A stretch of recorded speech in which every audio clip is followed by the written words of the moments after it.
Hello বন্ধুরা, কেমন আছেন সবাই? আশা করি সবাই অনেক অনেক বেশি ভালো আছেন। তো বরাবরের মতো নতুন আরেকটি ভিডিও নিয়ে চলে আসলাম আপনাদের সামনে। আজকের ভিডিওতে আমরা জানবো সালমান খানকে বিয়ে করতে চেয়েছিলেন যেসব বলিউড অভিনেত্রীরা। সালমান খান তার জীবনে সবচেয়ে যে প্রশ্নের মুখোমুখি হয়েছেন সেটা হচ্ছে বিয়ে করছেন কবে, কেন বিয়ে করেননি। তাহলে চলুন জেনে নেই সালমান খানকে বিয়ে করতে চেয়েছিলেন কোন কোন অভিনেত্রীরা। প্রথমে রয়েছে ক্যাটরিনা কাইফ। ক্যাটরিনা কাইফ এবং সালমান খান দীর্ঘ 7 বছর ডেট করেছেন। ক্যাটরিনা কাইফ ক্যারিয়ার শুরু করেন 2003 সালে। তারপর থেকে 2010 সাল পর্যন্ত সালমান খানের সাথে ডেট করেছেন। এরপর যখন রণবীর কাপুরের সাথে সম্পর্কের কথা জানাজানি হয় তখন সালমান খান বিয়ের অবস্থান থেকে সরে আসেন।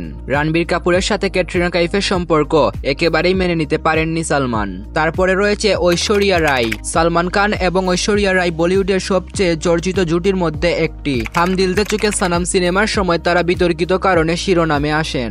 সকলেই জানেন বিবেকানন্দ ওদেরই কারণে অনলাইন ফিল্ম স্ট্রিমিং পরিষেবা সালমান খান ও ঐশ্বরিয়ার সম্পর্ক ভেঙেছে। ঐশ্বরিয়া রাই চাইলেও সালমানকে বিয়ে করতে পারেননি। তো এরপরে রয়েছে ইউলিয়া বানথুর। 2010 সালে ইউলিয়া বানথুরের সাথে দেখা হয় সালমান খানের। যতদিন গড়াতে থাকে ততদিনে সালমান খানের পরিবারের সাথে ইউলিয়া বানথুরের সম্পর্ক ঘনিষ্ঠ হয়। যদিও কখনো দুজনের সম্পর্কের কথা স্বীকার করেননি, তবুও ভক্তরা কখনো বিশ্বাস করতে পারেনি। শোনা যায় ইউলিয়া বানথুর তার ক্যারিয়ার ছেড়ে সালমান খানকে বিয়ে করতে প্রস্তুত ছিলেন। বিয়ে না করলেও লকডাউনের সময় সালমান খানের ফার্ম হাউসে থাকতেন তিনি। তারপরে রয়েছে জেরিন খান।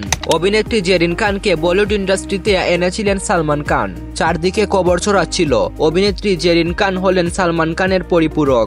জেরিন ভাইজানকে বিয়ে করতে চেয়েছিলেন, এমনকি সালমান তার জন্য একটা অ্যাপার্টমেন্টও ক্রয় করেছিলেন। শেষ অবধি চাইলেও অভিনেত্রী জেরিন খান সালমান খানকে বিয়ে করে উঠতে পারেননি। তো এরপর রয়েছে ডেইজি শাহ। ডেইজি শাহ হলো একজন অভিনেত্রী, মডেল এবং নৃত্যশিল্পী। সালমান খান নিজে জয় হো ছবিতে প্রধান ভূমিকায় অভিনয়ের সিদ্ধান্ত নেন। এরপর বিনোদন পাড়ায় গুঞ্জন শোনা যায় যে তারা ডেটিং করছেন।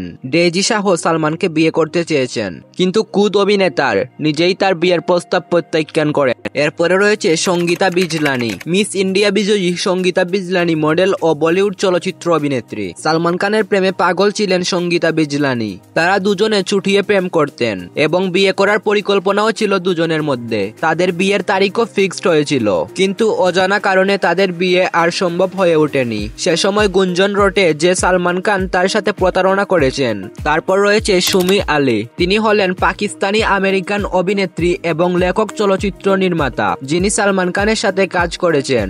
সুমি আলী সালমান খানকে বিয়ের প্রস্তাব দিয়েছিলেন, কিন্তু সেই প্রস্তাব প্রত্যাখ্যান করেন সালমান খান। তো বন্ধুরা, তারপর রয়েছে এলি আব্রাম। তিনি হলেন সৌদি এবং গ্রিক অ্যাক্ট্রেস। এক সময় এলি আব্রাম সালমান খানের সাথে ডেটিং করেছেন বলে শোনা যেত। শুটিং চলাকালে তারা একে অপরের ভালো বন্ধু হয়ে ওঠেন। তাদের মধ্যে এমন বন্ধুত্ব হয়ে ওঠে যে সালমান তার সেলফোন শুধু তাকে স্পর্শ করতে দেয়। তাদের বিয়ের গুঞ্জন রটেছিল, কিন্তু শেষ অবধি এসব কিছুই ঘটেনি। তো বন্ধুরা, এই ছিল সালমান খানকে বিয়ে করতে চেয়েছিলেন যেসব অভিনেত্রীরা। তো আজকে এই পর্যন্তই। আমাদের আজকের এই ভিডিওটি যদি আপনাদের ভালো লেগে থাকে তাহলে অবশ্যই ভিডিওটিতে একটি লাইক দিয়ে চ্যানেলটিকে সাবস্ক্রাইব করে দিবেন। তাহলে দেখা হচ্ছে পরবর্তী ভিডিওতে। ততক্ষণ ভালো থাকুন, সুস্থ থাকুন।